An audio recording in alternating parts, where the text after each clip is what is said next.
नमस्कार, अग्निपथ देख रहे हैं आप। अग्निपथ में आज बात करेंगे भागवत इंद्रेश का बयान, बीजेपी हुई परेशान।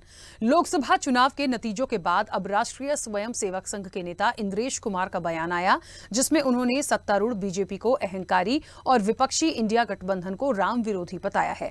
आरएसएस की राष्ट्रीय कार्यकारिणी के सदस्य इंद्रेश कुमार ने कहा कि 2024 में राम राज्य का विधान देखिए, जिसमें राम की भक्ति थी और धीरे धीरे अहंकार आ गया। उन्हें 240 सीटों पर रोक दिया गया। जिन्होंने राम का विरोध किया उनमें से राम ने किसी को भी शक्ति नहीं दी। उन्होंने कहा कि तुम्हारी अनास्था का यही दंड है कि तुम सफल नहीं हो सकते। कुछ दिन पहले राष्ट्रीय स्वयंसेवक संघ के सरसंघचालक मोहन भागवत ने भी लोकसभा परिणाम के कारणों का विश्लेषण करते हुए एक बयान दिया था। उन्होंने कहा कि जो मर्यादा का पालन करते हुए काम करता है, गर्व करता है, लेकिन अहंकार नहीं करता, वही सही अर्थों में सेवक कहलाने का अधिकारी है। इतना ही नहीं, उन्होंने कई मुद्दों पर सत्तारूढ़ बीजेपी सरकार को नसीहत भी दी। उन्होंने मणिपुर में हो रही हिंसा का भी जिक्र किया और कहा कि कर्तव्य है कि इस हिंसा को अब रोका जाए। दरअसल इस बार लोकसभा के नतीजे में बीजेपी को बहुमत न मिलने से बीजेपी को काफी आलोचना का सामना करना पड़ा है। ऐसे में आरएसएस की टिप्पणी से सवाल खड़े हो रहे हैं कि क्या वाकई संघ के नेता बीजेपी से नाराज हैं, और यदि नहीं तो इन बयानों के क्या मायने हैं। इसी पर चर्चा को आगे बढ़ाएंगे। उससे पहले प्रतिक्रिया है वो सुनाते हैं। जिन्होंने राम का विरोध किया उनमें से किसी को भी शक्ति नहीं थी। सब मिलकर भी नंबर 1 नहीं बने, नंबर 2 पर खड़े करे। इसलिए प्रभु का न्याय बड़ा विचित्र नहीं है, बड़ा सत्य है, बड़ा आनंददायक है। इसलिए जिस पार्टी ने भक्ति की, अहंकार आया, उसको 241 पर रोक दिया, पर सबसे बड़ी बना दी। जिनके अंदर राम की अनास्था थी, अश्रद्धा थी, और उनको सबको मिलकर 234 पर रोक दिया। कहा तुम्हारी अनास्था का यही दंड तुम्हें है कि तुम सफल नहीं हो सकते। इसलिए जो राम की भक्ति करे तो निरअहंकार करे, और जो राम का विरोध करे उसका अकल्याण अपने आप है, प्रभु नहीं बिगाड़ते। इसलिए राम भेदभाव नहीं करते हैं। वो कार्य करते समय दूसरों को धक्का नहीं लगना चाहिए, ये मर्यादा भी उसमें निहित है। उस मर्यादा का पालन करके जो चलता है वो कर्म करता है, लेकिन कर्मों में लिप्त नहीं होता, उसमें अहंकार नहीं आता कि मैंने किया, और वही सेवक कहलाने का अधिकारी रहता है। और चुनाव प्रचार की या चुनाव में जो होता है उसकी बात ऐसी है, वास्तव में तो स्पर्धा रहती है तो दूसरे को पीछे करने का, स्वयं को आगे बढ़ाने का काम होता ही है, होना ही चाहिए। अब 1 साल से मणिपुर शांति की राह देख रहा है, उसके पहले 10 साल शांत रहा, और अचानक जो कलह वहां पर उपज गया या उपजाया गया, उसकी आग में अभी तक जल रहा है, त्राही त्राही कर रहा है। कौन उस पर ध्यान देगा? इस प्रकार ये बातें हुई, जिस प्रकार एक दूसरे को लताड़ना हुआ, इस प्रकार प्रचार के दौरान हमारे करने से समाज में मनमुटाव बढ़ेगा, 2 गठ बटेंगे, आपस में शंका संशय उत्पन्न होगा, इसका भी ख्याल नहीं रखा गया, और बिना कारण संघ जैसे संगठनों को भी उसमें खींचा गया। ऐसे से देश कैसे चलेगा भाई? आखिर सबको देश ही चलाना है ना। 2 पक्ष है, विरोधी पक्ष कहते हैं, मैं प्रतिपक्ष कहता हूं। वो विरोधी नहीं है, उसको विरोधी मानना भी नहीं चाहिए। जिन्होंने राम का विरोध किया,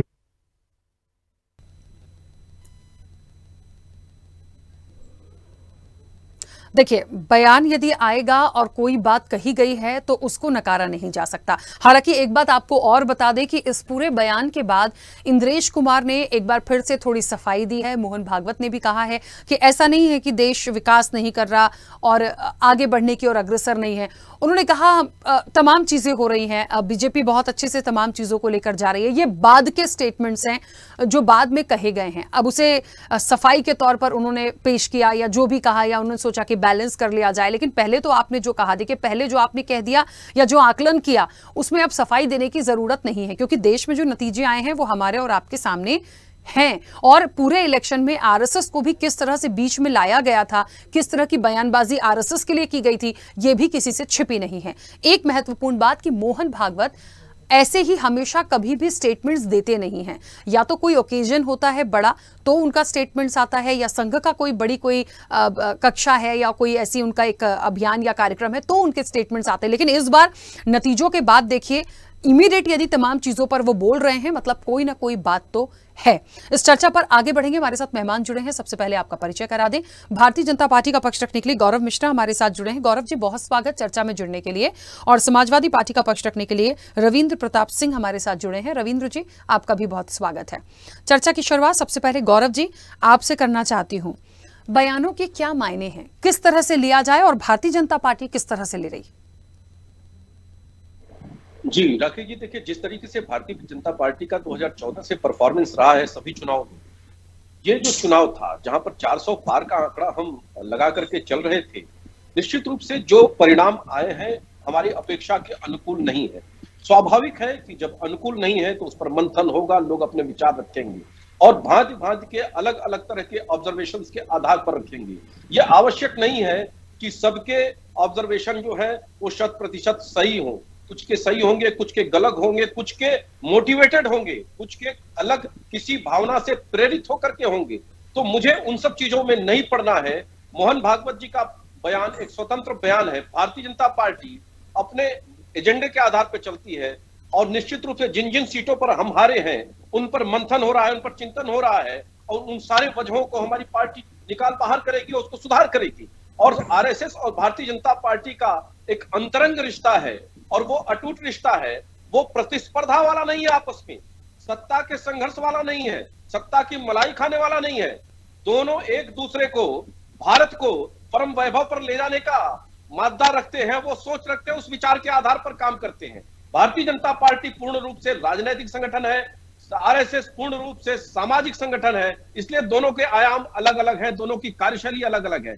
मुझे लगता है कि जिस तरीके से मोहन भागवत जी के बयान को या इंद्रेश जी के बयान को विपक्ष अपने लिए राजनीतिक संजीवनी के रूप में देख रहा है, यह बड़ा दुर्भाग्यपूर्ण है।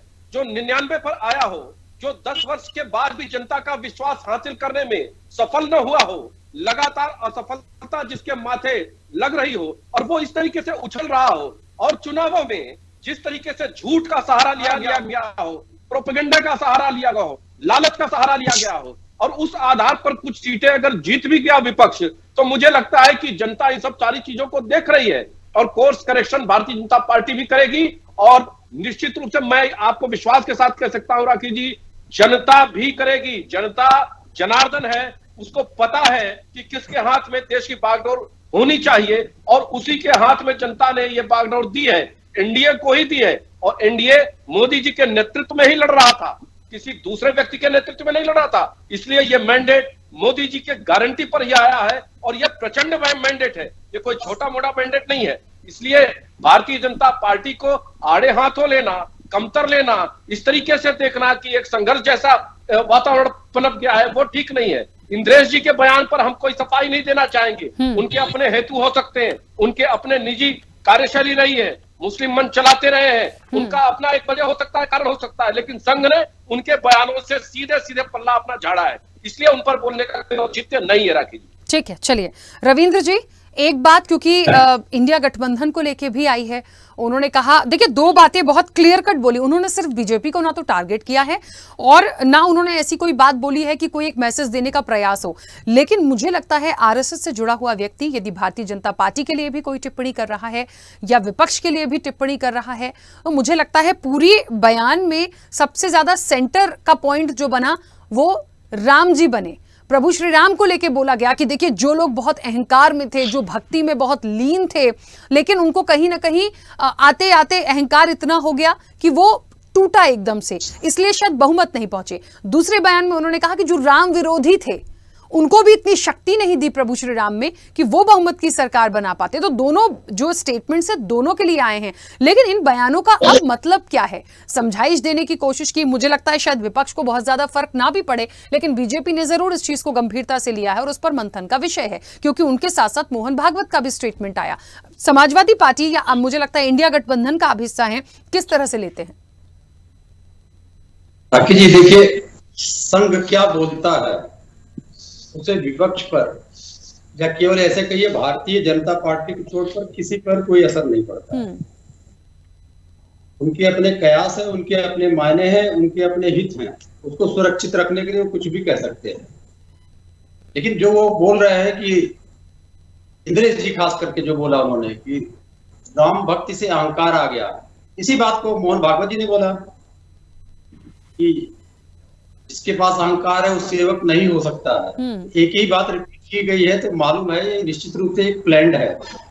पिछले साल चले जाइए, अक्टूबर के आसपास में दत्तात्रेय गोले जी ने कहा था कि धार्मिक मुद्दों को छोड़ के सरकार को जन कल्याणकारी नीतियों पे बातचीत करनी चाहिए। ये आज का प्लान तो नहीं है, ये ऐसा लगता है कि लगभग 6 महीने का प्लानिंग है इन लोगों का, और भारतीय जनता पार्टी ने इग्नोर किया। जो मेरी फीडबैक है कि उत्तर प्रदेश में टिकट बंटवारे पे संघ नाराज है। नागपुर ने चुनावी मुद्दे दिए थे उत्तर प्रदेश के लिए स्पेशली, उस पर बिल्कुल कार्य नहीं किया भारतीय जनता पार्टी ने। और जो बीजेपी के जिलाध्यक्ष बने उत्तर प्रदेश में, उसमें भी संघ के रिकमेंडेशंस को नहीं माना गया। तो अब ये बीजेपी उनके बीच का मैटर है। अगर संघ कहती है कि हम समाज सेवी संगठन है, राष्ट्रवादी संगठन है, तो उसको सीधे हस्तक्षेप करना ही नहीं चाहिए राजनीति में। अगर वो राजनीति में हस्तक्षेप करते हैं तो सीधा सीधा मतलब है कि वो बीजेपी को पूरी तरीके से राजनीति में उतारे हैं। इसका काम एक मैं क्रोनोलॉजी बता दे रहा हूँ। संघ का जो गठन किया डॉक्टर हेडगेवार ने, उन्होंने चिंतन किया है हिंदू राष्ट्र का। संघ को राजनीतिक आधार दिया गुरु गोविंद जी ने जनसंघ बना के, और राजनीति में जाने के लिए देवरस उन्होंने मुलाकात किया जयप्रकाश नारायण जी से, तो 70 से एक मजबूत राजनीतिक आधार बनाया भारतीय जनसंघ का। तो जब वो मजबूत राजनीतिक आधार बना चुके हैं, और राजनीतिक आधार तो उनका जो सीधा सीधा दो माना है, एक उन्माद फैलाएंगे, एक आरक्षण का विरोध करेंगे। तो ये दोनों चीजें खत्म नहीं होंगी। जबकि गोरखपुर से जो समाचार आ रहे हैं उसमें इंद्रेश जी ने कहा है कि मोहन भागवत जी ने कहा है कि हर गांव में शाखा लगेगी, हर धर्म के लोग आएंगे।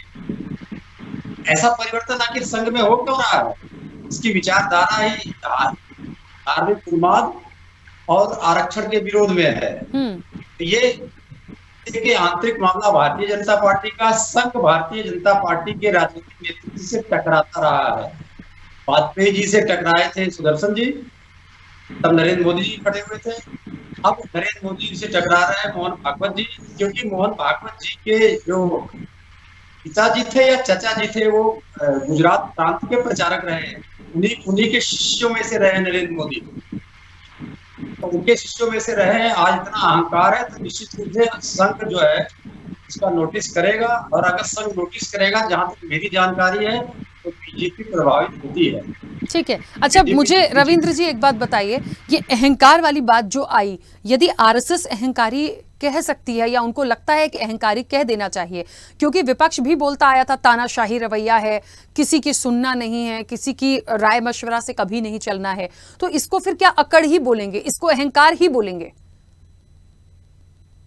ये अहंकार वाली बात जो है इसी बार आ रही है। पहली बार वाजपेयी जी के लिए भी कहा गया था, तब विपक्ष उनको अहंकारी नहीं बोलता। अभी मोहन भागवत जी ने यही कहा था, तब भी यही बात आई थी। सुदर्शन जी जा रहे थे नमाज। आज एकदम सेम कंडीशन है, थोड़ा सा सिचुएशन में चेंज है कि मोहन भागवत जी कह रहे हैं कि हमारी शाखा में धर्म के लोग आएंगे और सत्ता अहंकारी है। सिचुएशन में कोई अंतर नहीं है। तो निश्चित रूप से जब लगेगा संघ को कि हमने जिनको सत्ता पे बैठाया है वो उनकी बात मान नहीं रहे हैं, तो वो अहंकारी करना शुरू। ठीक है, सिद्धार्थ यही है। हमारी बातों को मोहन भागवत जी ने साबित करके दिखा दिया। हम भी कहते थे अहंकारी तानाशाह है नरेंद्र मोदी, इसी चीज को मोहन भागवत जी ने कह दिया। ठीक है तो गौरव जी, ठीक है गौरव जी, मुझे ऐसा लगता है क्या भारतीय जनता पार्टी इस बात पर मंथन कर रही है या करेगी आने वाले समय में कि ये अहंकारी वाला जो एक शब्द या ठप्पा जो लगाया जा रहा है, क्योंकि पूरे इलेक्शन में तानाशाही रवैया बोला जाता था, अब अहंकारी हो गया, अब आरएसएस भी यदि अहंकारी कह देगी तो मुझे लगता है बीजेपी कैसे निकल पाएगी इस चीज से? क्या ये एक आत्ममंथन का विषय है आप लोगों के लिए कि ऐसा क्या हो गया जिसके लिए अहंकार का एक शब्द बोला जा रहा है? देखिए, मुझे लगता है कि अहंकार शब्द को भारतीय जनता पार्टी के ऊपर थोपना, एक मीडिया पोर्ट्रेट तैयार करना, ये उचित नहीं है। मोहन भागवत जी ने स्पष्ट रूप से नाम भारतीय जनता पार्टी का या भारतीय जनता पार्टी के नेता मोदी जी का नहीं लिया है, ये स्पष्ट मैं कर दूं। दूसरी सबसे महत्वपूर्ण बात ये, जिस अहंकार की बात कर रहे हैं, यदि अहंकारी नेता होते हमारे या पार्टी होती तो एनडीए को पूर्ण बहुमत, प्रचंड बहुमत क्यों मिलता। इसके अलावा तीसरा, वही राहुल गांधी हैं जो खटाखट की बात कर रहे थे, 8500 1 लाख की बात कर रहे थे। वही राहुल गांधी हैं जिन्होंने कहा था 4 जून के बाद किसी भी हालत में मोदी जी प्रधानमंत्री नहीं रहेंगे, इसको अहंकार करते हैं। वही राहुल गांधी है जिन्होंने कैबिनेट का प्रस्ताव फाड़ करके फेंक दिया था, उसे अहंकार कहते हैं। वही अखिलेश जी हैं जिन्होंने सार्वजनिक रूप से अपने चाचा और अपने पिता का मंच पर अपमान किया था, उसको अहंकार कहते हैं। भारतीय जनता पार्टी मोहन भागवत जी के बयान को गंभीरता से लेती है और उन सारे बिंदुओं पर, सारे विषयों पर जहां से हम कमजोर हुए हैं, जहां के जिस कारण हमें नुकसान सहना पड़ा है अमुक सीटों पर, उस पर हम मंथन करेंगे, उस पर रिसर्च करेंगे, उस पर एक ठोस नीति बना करके काम करेंगे और पुनः सफलता प्राप्त करेंगे। क्योंकि संघर्ष करना हमारे डीएनए में है, अहंकार करना हमारे डीएनए में नहीं है। अहंकार करना तो वंशवादी पार्टियों के डीएनए में है, जिन्होंने गर्भ में आते ही जिनका मुख्यमंत्री और प्रधानमंत्री का पद तय हो जाता हो। अहंकार का अधिकार उनका है, हमारा नहीं है। हमारे में तो बूथ अध्यक्ष से लेकर के राष्ट्रीय अध्यक्ष तक का संघर्ष हमारे नेता करते हैं। इसलिए भारतीय जनता पार्टी को आईना न दिखाए, नसीहत न दे, अपने गिरेबान में झांके विपक्ष, अपने गिरेबान में झांके विपक्ष। और Bharatiya Janata party course correction कर लेती है और कर भी लेगी, और आने वाले चुनावों में उसका परिणाम भी दिखेगा राखी जी। और क्यों भविष्य की बात करते हैं, वर्तमान में ही बात करिए। आज G7 में भारत के प्रधानमंत्री गए हैं, कैसा सम्मान उनको मिल रहा है। क्या यह संभव होता, क्या यह संभव होता इंडी गठबंधन का यदि कोई नेता होता तो? पुराने भी तस्वीर वायरल हो रहे हैं सोशल मीडिया पे, टीवी चैनलों पर भी दिखाए जा रहे हैं। तो कम से कम देश की जनता इतनी मूर्ख नहीं है कि आप उनको पूरी तरह से बरगला दें। जनता जनार्दन है, जहां हमने कमियां की हैं वहां उसने सजा दी है और उसको हम दूर करके दिखाएंगे। और फिर हम उसी तरीके से खड़े होंगे जैसे 2014 और 2019 में खड़े हुए थे लोकसभा चुनाव के लिए। और क्यों बोलते हैं, विधानसभा चुनाव में आंध्र प्रदेश में हम सरकार बना रहे हैं, हम अरुणाचल में सरकार बना रहे हैं, हम उड़ीसा में सरकार बना रहे हैं, यही देश की जनता प्रचंड बहुमत दे रही है। और जहां ये थे, राजस्थान हो, छत्तीसगढ़ हो, वहां से इनका सफाया हो गया, सुपड़ा साफ हो गया। वहीं दिल्ली, केजरीवाल जी की दिल्ली, वहां पूरी की पूरी सीट भारतीय जनता पार्टी को जनता ने दिया, हिमाचल में दिया। इसलिए इसको इस तरीके से रीजनिंग करना, एक शब्द पकड़ करके उसको भारतीय जनता पार्टी के मुंह में डालना, यह उचित नहीं है। जनता इस बात को भली प्रकार समझती है और भारतीय जनता पार्टी और संघ का जो रिश्ता है वो अंतरंग है, प्रबंधन का है, और इसमें किसी भी प्रकार का, रही बात सहयोग लेने की, अभी हमारे मित्र कह रहे थे कि आरएसएस कोई पॉलिटिकल ऑर्गेनाइजेशन नहीं है, तो फिर उनको क्या अधिकार है? किसी भी व्यक्ति से राजनीति में सलाह लेने का अधिकार सबके पास सुलभ है, खुला हुआ है। आप भी जाइए संघ से सलाह लीजिए। मोहन भागवत जी ने तो खुला निमंत्रण दिया, जब प्रणव दा गए उसके बाद उनकी क्या दुर्दशा की गई उन्हीं के पार्टी में। आप जाइए, खुला हुआ दरबार है, आपको भी सलाह मिलेगा। लेकिन आप नहीं जाएंगे क्योंकि आपको तुष्टीकरण करना है, आपको देश में एक और गजवाए हिंद चलाना है, आपको देश में और कई पाकिस्तान बनाने हैं, इसलिए आपको उस रास्ते पर नहीं जाना है। लेकिन भारतीय जनता पार्टी का संकल्प और आरएसएस का संकल्प एक है, एक राष्ट्र श्रेष्ठ भारत, एक राष्ट्र श्रेष्ठ भारत। ठीक है, ये सबसे महत्वपूर्ण लक्ष्य है जिसकी प्राप्ति के लिए हम दिन रात काम करते हैं। चलिए, एक बात है, एक सच्चे सेवक में अहंकार नहीं होता, ये भी मोहन भागवत ने कहा। देखिए, अब क्योंकि मुझे ऐसा लगता है सच्चा सेवक देश के लिए जो भी काम कर रहा है, एक सच्ची पार्टी एक अच्छे भाव से जनता के लिए यदि काम कर रही है, देश के लिए काम कर रही है, तो सही बात है, उसमें अहंकार जैसी कोई बात नहीं होती। उनके जो बयान होते हैं, उनके जो पॉइंट्स होते हैं, वो बहुत क्लियर होते हैं। अब जहां तक एक बात अभी गौरव जी कह रहे थे, उन्होंने नाम लेके तो किसी को नहीं कहा, नाम लेके नहीं कहा, लेकिन ये बहुत समझदारी का एक विषय है कि किस तरह से चीजें थी जो 241 पर आकर रुक गई, फिर किस तरह से चीजें थी जिन्हें पूरी तरह से शक्तियां नहीं मिली। तो मुझे लगता है मैंने शुरुआत में ही कहा कि सिर्फ एक तरफ से बात नहीं है। हालांकि विपक्ष ये कह रहा है या रविंद्र जी कह रहे हैं कि उन्हें या इंडिया गठबंधन को मोहन भागवत जी की या आरएसएस की किसी भी टिप्पणी से, प्रतिक्रिया से फर्क नहीं पड़ेगा क्योंकि उनका कोई लेना देना नहीं है। लेकिन आने वाले समय में जिस तरह से कहा कि दरवाजे खुले हैं, आप आ सकते हैं, सुझाव ले सकते हैं, तमाम चीजें हैं, जाना नहीं जाना उनका एक अपना पर्सनल वो है, लेकिन मुझे लगता है ये जो स्टेटमेंट्स आते हैं, कभी दिग्गजों के कोई बयान आती है, खासतौर पे ऐसे व्यक्तियों के जो बहुत कम अपने बयान जारी करते हो, बहुत मौकों से बोलने वाला यदि इलेक्शन के बाद बोल रहा है, तो मुझे लगता है थोड़ा सा एक बार सोचने की यहां पर जरूरत है। रविंद्र जी, बहुत सारी बातें अभी गौरव जी यहां पर कह रहे थे, मुझे लगता है जाएंगे नहीं जाएंगे एक दूसरा विषय हो गया, लेकिन आत्ममंथन का विषय क्या इंडिया गठबंधन के लिए भी है उस बयान से? हालांकि आपने कहा फर्क नहीं पड़ता कि राम विरोधी जी थे इसलिए उनको भी पूरी शक्ति नहीं मिली, जैसा कि इंद्रेश कुमार ने कही ये बात। कि राम विरोधी, क्योंकि प्रभु श्री राम की, अगर इसके थोड़ा डीप में जाते हैं, वास्तविक कारण क्या है? प्रभु श्री राम जी के मंदिर का आंदोलन जो है सुदर्शन जी के नेतृत्व में और अशोक सिंघल जी के नेतृत्व में आडवाणी जी ने शुरू किया था।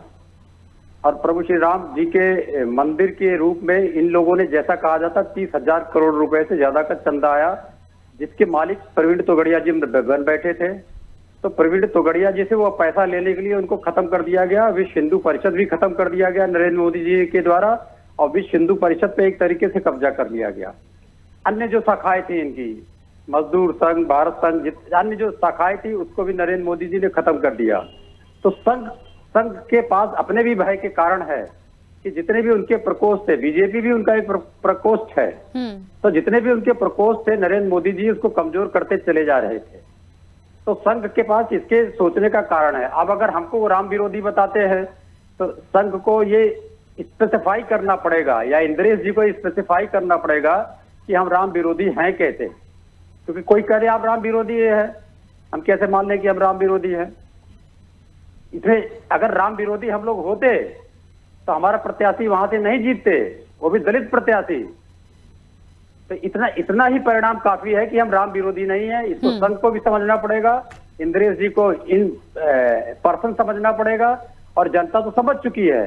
खाली यही नहीं, जितने भी अगर आप देखेंगे धार्मिक स्थान थे, अगर संघ को विमर्श करना है तो खाली यहाँ की बात ना करे, तो जितने भी धार्मिक स्थान थे सब जगह से हार गए। पूर्वी उत्तर प्रदेश आप देख लीजिएगा तो पूर्वी उत्तर प्रदेश में 29 सीटें आती हैं, 29 में से 17 पे हार गए हैं। तो आखिर 17 पे हारने का क्या कारण है? इसमें बहुत सारे स्थान ऐसे हैं जो धार्मिक हैं। बगल का जिला बस्ती, तो जो जिला बस्ती है वशिष्ठ जी की धरती है, वहां से भी हार जाते हैं। चित्रकूट से भी हार जाते हैं, ये भी धार्मिक प्लेस है। नैमिष सीतापुर से हार जाते हैं, सुल्तानपुर, कुछ बावन नगर या ये लोग बोलते हैं, या भगवान कुश की धरती है, वहां से भी हार जाते हैं। प्रयागराज जी से हार जाते हैं। दक्षिण में प्रभु हनुमान जी का जन्म स्थान है रामटेक, वहां से हार जाते हैं। जहां मोदी जी साधना में बैठे थे, या जो माता पार्वती का स्थान है रामेश्वरम, वहां से भी हार जाते हैं। तो जो प्रभु हनुमान जी से जुड़ा है कोप्पल एक स्थान है कर्नाटक में, वहां से भी हार जाते हैं। तो सारे धार्मिक स्थानों से हारे हुए हैं। तो अगर हारे हैं तो हमने हराया है, और अगर हमने हराया है तो क्या जनता हमको मानती है? संघ के मानने का हमारे पर कोई इफेक्ट नहीं पड़ता है। जनता हमको मानती है कि हम धर्म विरोधी नहीं है, हम राम विरोधी नहीं है, हम हिंदू विरोधी नहीं है। हिंदू विरोधी ये हैं जो प्रभु श्री राम को अभय संतान बताने वालों को अपने साथ में रखते हैं, प्रभु श्री माता जानकी को टेस्ट ट्यूब बेबी बताने वाले को राज्यसभा का सांसद बना देते हैं। ठीक है। हनुमान जी को दलित बताने वाले को मुख्यमंत्री बना देते हैं। तो ये राम विरोधी हैं। जनता ने बताया कि हम राम विरोधी नहीं है। इंद्रेश जी के कहने का कोई अंतर हमारे ऊपर नहीं पड़ा। देखिए, मुझे ऐसा लगता है जो स्टेटमेंट्स आए हैं उसको, वो सारे पब्लिक डोमेन में आए हैं, कोई अलग से तो किसी के लिए कहा नहीं गया। मुझे लगता है जिसके लिए कहा गया है वो समझदार है। इंडिया गठबंधन को फर्क नहीं पड़ता, लेकिन बीजेपी, जहां तक भारतीय जनता पार्टी है, वो इस चीज पर विचार कर रही होगी। मोहन भागवत की आज योगी आदित्यनाथ के साथ मुलाकात भी होनी थी, तो निश्चित तौर पर बहुत सारे फैक्टर्स हैं जो अभी सामने खुलकर नहीं आ रहे, लेकिन आएंगे, क्योंकि जो नतीजे आए हैं जब बहुमत पे नहीं आते हैं ना, और जब बहुत सारी स्टेटमेंट्स इस इलेक्शन के दौरान आए हैं, तो सबका एक मंथन जरूर निकलेगा। इसको हम इस तरह से नकार नहीं सकते हैं, तो कुछ ना कुछ मायने तो हैं। मुझे लगता है बहुत जल्द और चीजें सामने आएंगी। फिलहाल समय हो गया। आप दोनों का बहुत शुक्रिया इस चर्चा में जुड़ने के लिए। तो निश्चित तौर पर देखिए, भागवत इंद्रेश का बयान, बीजेपी हुई परेशान। बीजेपी आज भले ही कह रही हो कि परेशान नहीं है, हम इंद्रेश जी के बयान को कुछ नहीं अहमियत देते हैं, लेकिन मोहन भागवत जी ने जो कहा हम उसको समझते हैं, लेकिन उन्होंने हमारा नाम लेके नहीं कहा। नाम लेके क्या होता है? 241 सीधे सीधे उन्होंने टिप्पणी की तो है। ये किसके लिए? किसके आंकड़े 241 पर आकर रुके? तो ये बहुत समझदारी से, बहुत क्लियर पॉइंट है अब उसको नहीं एक्सेप्ट करना है, आप मत करिए, लेकिन आत्ममंथन जरूर भारतीय जनता पार्टी इस चीज को लेकर कर रही होगी, सामने से भले स्वीकारे या नहीं। फिलहाल चर्चा में इतना ही। बने रहिए स्वदेश न्यूज के साथ। सबसे पहले देश।